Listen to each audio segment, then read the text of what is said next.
Good morning, everybody. And first of all, thank you very much on behalf of everyone from the UK for inviting us to be here today. This is going to be a very exciting 2 days.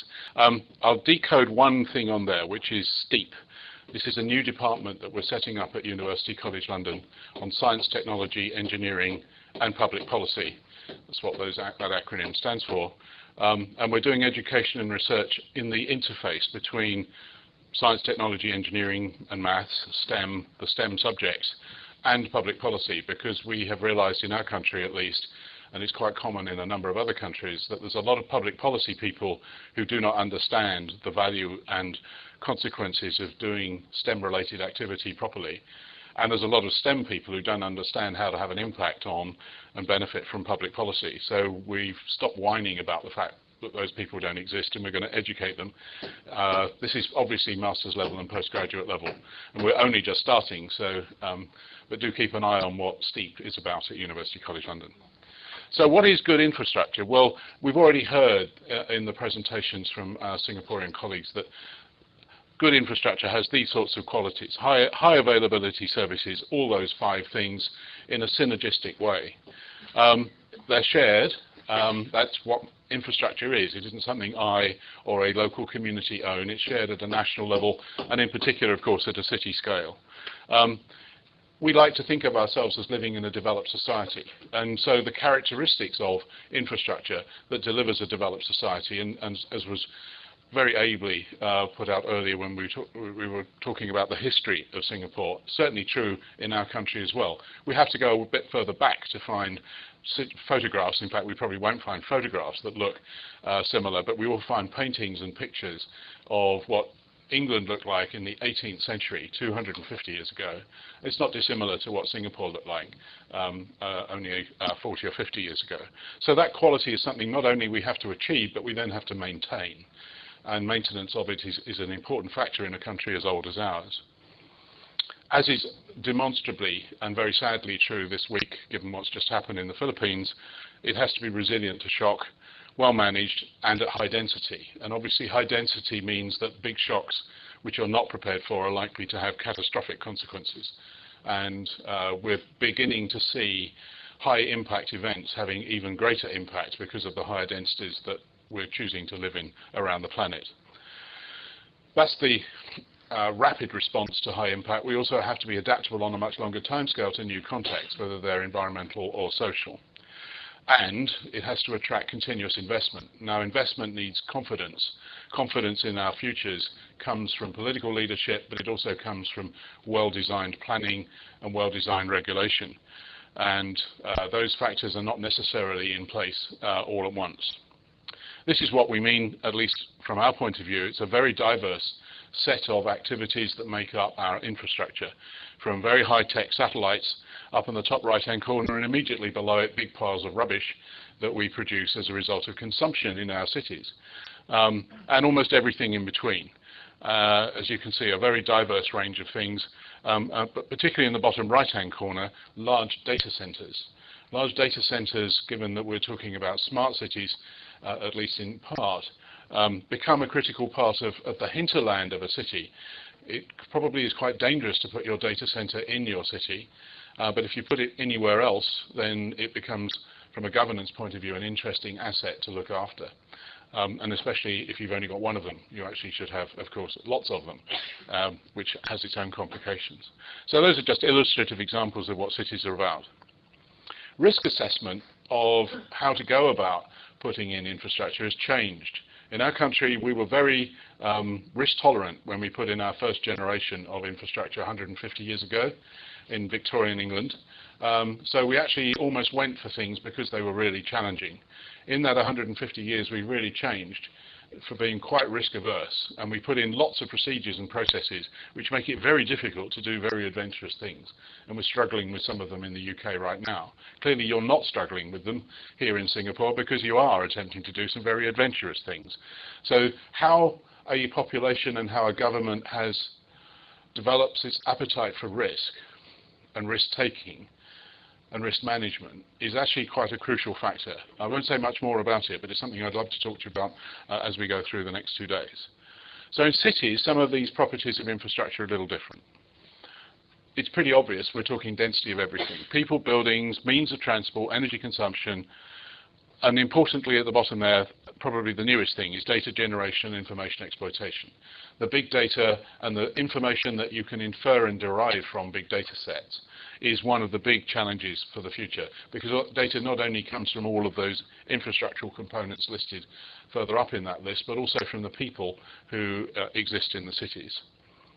If you don't do all those things properly, you don't attract inward investment, and in our country at least, and in our cities, the legacy and heritage that we have around us, legacy infrastructure and heritage built environment, some of which is not necessarily serving a useful functional purpose, but is serving a aesthetic purpose, is a challenge to us. Putting a value on aesthetics is something that's challenging people in our built environment, particularly in London, but also in other cities in the UK.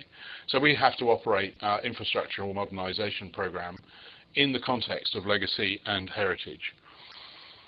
And what we've also, of course, discovered is the interdependency of everything. No one of these things functions without either some or all of the others working properly.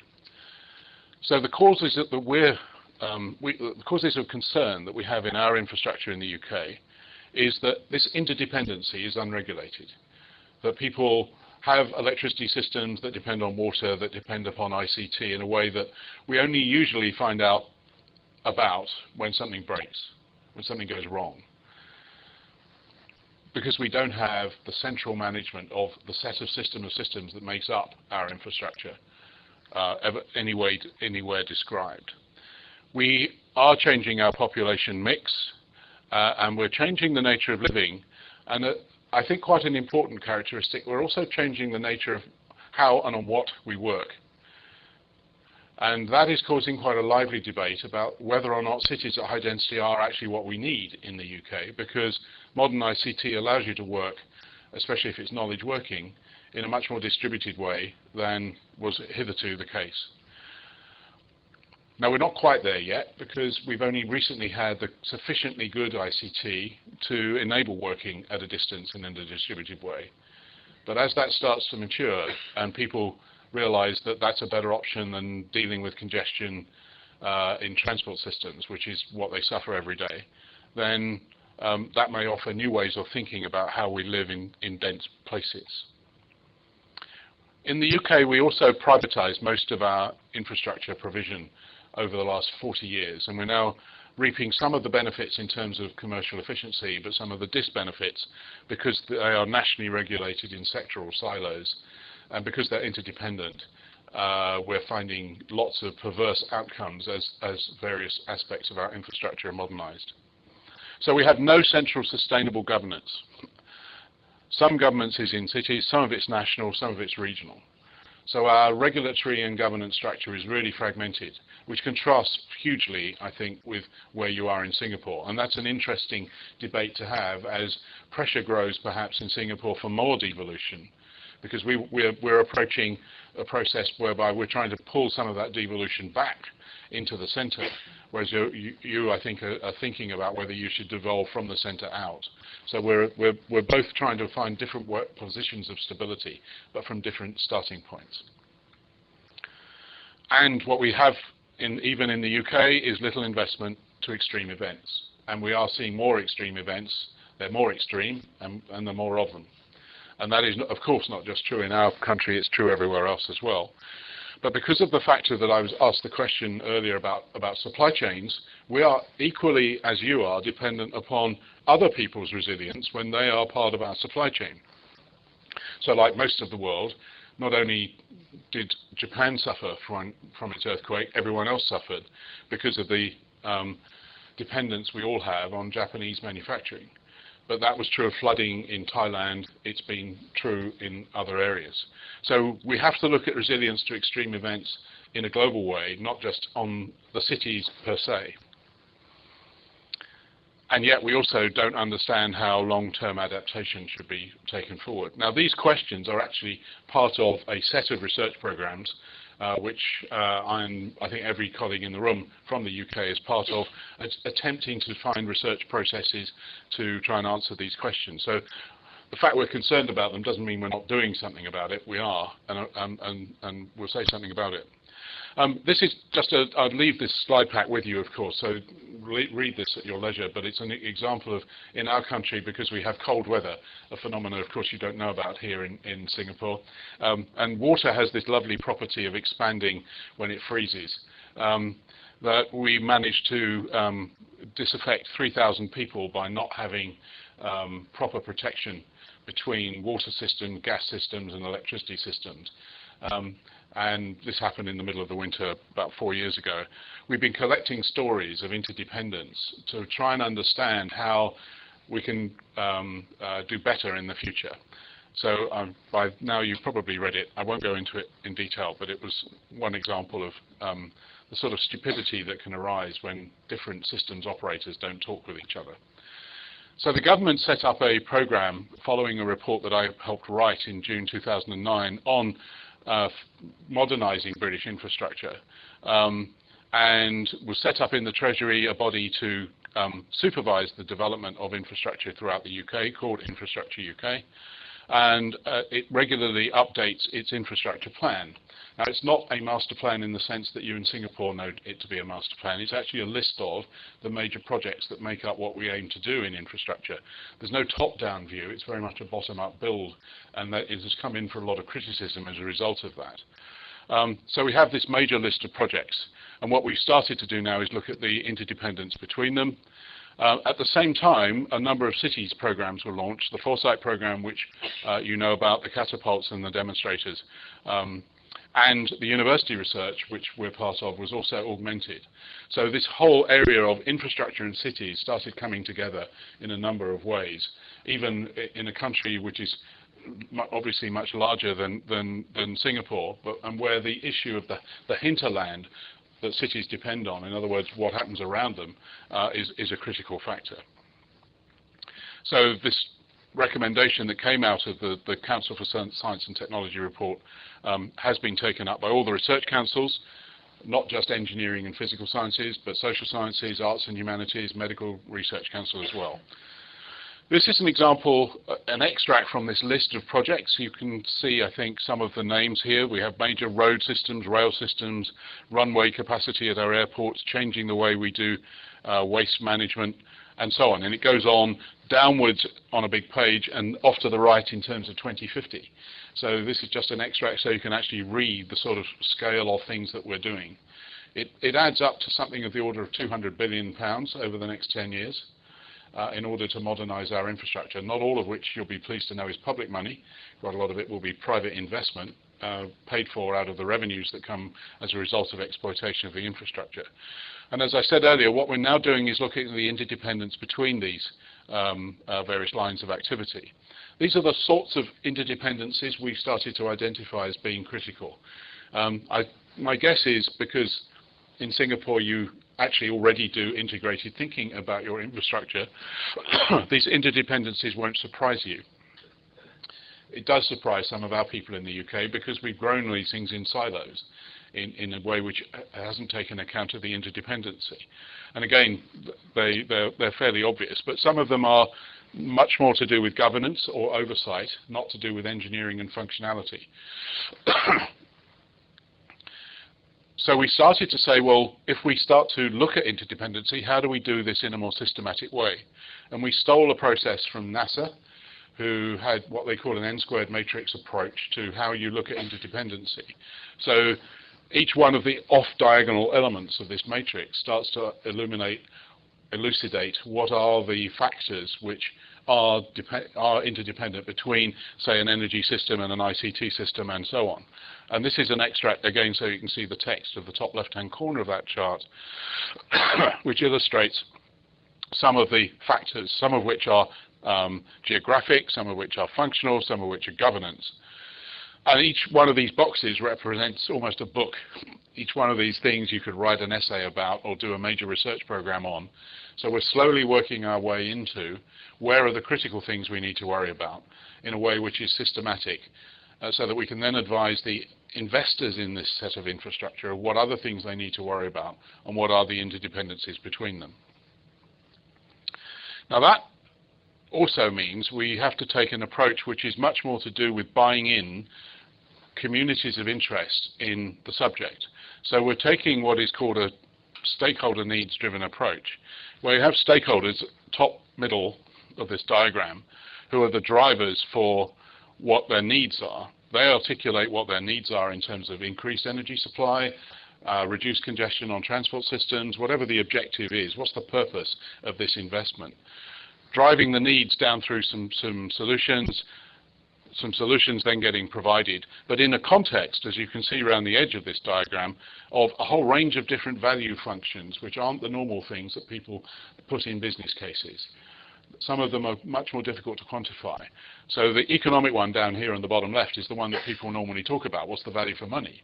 But actually, when you look at the political capital, the societal capital, environmental capital that is put into the solutions or into the needs, you end up with a much more complex, literally complex, environment in which you have to work. And that's the sort of framework within which we're now thinking about how we do infrastructure delivery. I mentioned communities of interest, and here's a piece of work that comes from a body called the Abachi Partnership, top right-hand side, which says actually communities of interest come in different shapes and sizes. You can have really highly bureaucratized organizations, typically central government, that does things in a very institutional and structured way. This is this body down here. And on the other side, you can have people, which is, as it were, the average person in a community that has a much more radical view of what they might think the future should be. And in the middle, there's different groups. All of these communities of interest need to coexist in a democratic country. And you need to satisfy how they see the world through their lens, through their viewpoint. So stakeholders come with different characteristics. So when you're trying to look at how the interdependency between stakeholder views who have to coexist has to be taken into account when they come from different types of community. It's an added level of complexity that we have to worry about. That we don't have a homogeneous population. We have a very heterogeneous set of people who need to coexist around an issue of, do we build a new power station or expand a new airport? They'll all have different viewpoints, starting from different value propositions. And that's what I tried to get across very quickly in this diagram. So what we're looking at in our design research processes is, what is the attitude to infrastructure? It is largely habitual. We like things to be pretty well tomorrow what they were yesterday. Can we change that by good design? And others will be talking about some of our research in that space later. We clearly have become a society which overconsumes. We need to change from consumption to consumption and conservation. Clearly, you already do that in certain elements of what you do with infrastructure, but my guess is that there are some areas, because you're a capitalist community like we are, there are some areas of consumption where you think, no, actually, we've got to put a brake on that, otherwise it will just go out of sight. And energy is the one that's really hitting us, energy poverty and energy costs, because it's a global issue. Does that mean we need to collaborate more? It may or may not. It's a societal issue. In certain areas it looks as if it does, in others it may not do. And importantly, the role in our country of the media in trying to sell stories tends to polarize the debate to extreme viewpoints rather than taking a balance, which is normally what actually works best. What is the role of government? What's the role of city leadership in advocating good design? And what is seen as good? What's the value proposition of good? In our country, the interaction between national and city governance, policy making and regulation is a really hot issue. Because cities are trying to gain more autonomy to run cities the way they want to run them. They want tax hypothecation from the citizens who live in those cities, rather than national government telling them how to do it. And that is causing some really lively debate. Regulation, on the other hand, is still managed nationally, if not internationally, which is sort of okay in some ways, but not in others. So this melee of political science meeting economics, meeting sociology, is a real hotbed of research and live debate in the UK at least. And on top of that, of course, we have to value our legacy systems and assets, and yet we want to modernize our country. So these tensions are really difficult. This is an extract from a piece of work that my colleague and I have been doing in in our Liveable Cities research program, which is a £10 million research program over 5 years that Bakker and Nick and I are both involved, all three of us are involved in. And this is a framework for thinking about policies and what the range and reach of policies might be, both in terms of the complexity in that spider diagram up on the top right-hand side, but also the longevity of impact and the scale of impact of various policy frameworks. Some policy frameworks you want to have short, sharp impact and then make it adaptable. Others you want to be there for quite some time.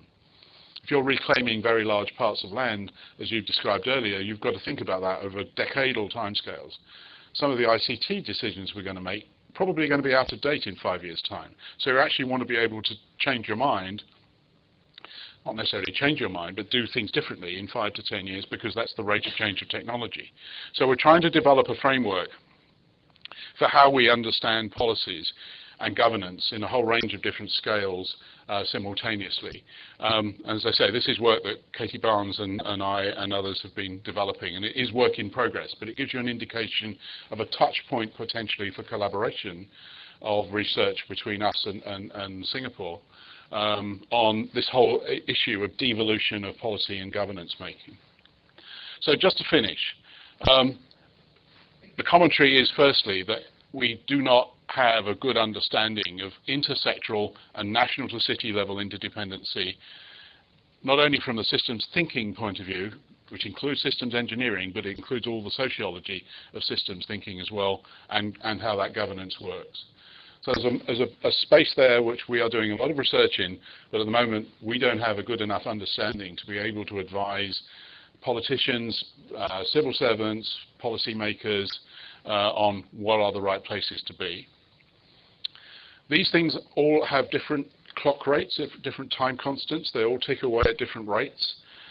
So we have electoral cycles, we have how long it takes to build a power station or a railway system, how long is the climate change impact going to be. All of these things cause the whole place in which we're analysing this to change in different ways, so the interactions are different and different scales as time goes by.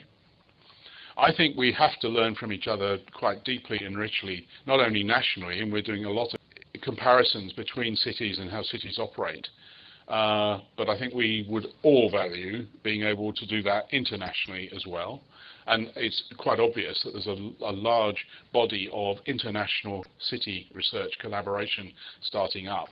And you are in the middle of some of it, we're doing some of it as well, but I would be delighted to help promote more of that. And then, because all of this is stressing our leaders in lots of different ways, we actually don't understand individual and collective behaviour very well either. And that is quite important, because decisions that get made under stress, whether you're talking about leadership or whether you're talking about reaction to extreme events, is again a poorly understood area.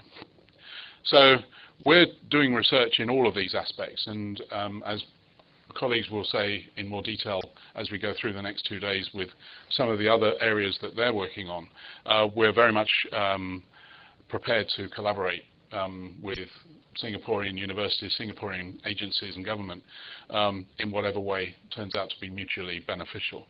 So thank you very much. I'll leave you with a picture of one of our older assets, Westminster Abbey, and if you think this is a photograph, it's actually a painting that was done in the 17th century by Canaletto. Thank you very much.